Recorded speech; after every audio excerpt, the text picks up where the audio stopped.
In today's video, I'm going to teach you how to use Microsoft Forms for scheduling as part of our full 2025 guide. Let's dive right in and explore how to set up an efficient scheduling system using Microsoft Forms. First, head over to forms.office.com. Once you're there, look for the New Form button, which you'll click to start your new scheduling form. You'll want to give your form an intuitive title such as Meeting Scheduler or Event Booking Form.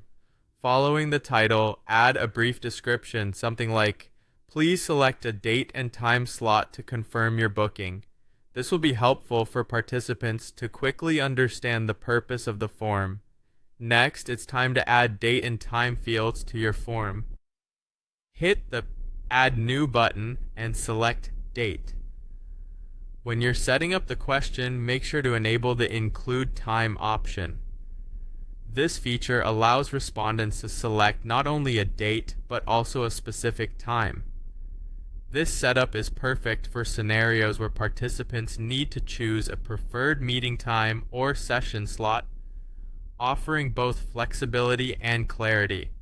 To avoid scheduling conflicts, it's crucial to make some adjustments in the form settings.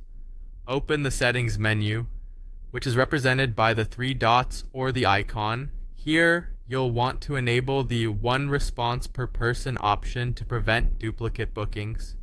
Additionally, set up a start-end date to ensure that the scheduling is only available during your specified time frame, maintaining clear boundaries for when slots can be booked.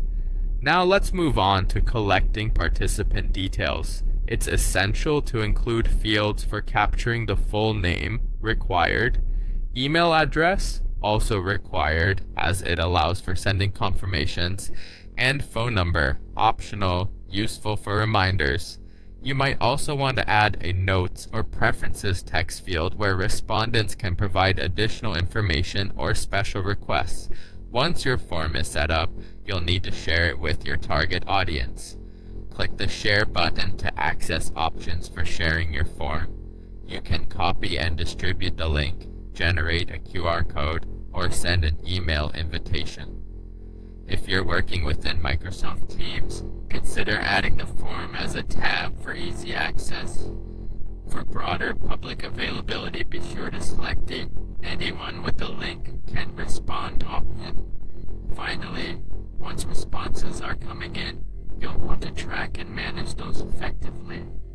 Navigate to the Responses tab where you can view who has booked each slot. For a more detailed analysis, you can export the data to Excel. This allows you to sort the responses by time or date, giving you a clear view of how many people have selected each available slot, making it easy to manage your scheduling commitments dynamically. By following these steps, you'll set up a comprehensive and user-friendly scheduling form with Microsoft Forms, streamlining the booking process for you and your participants.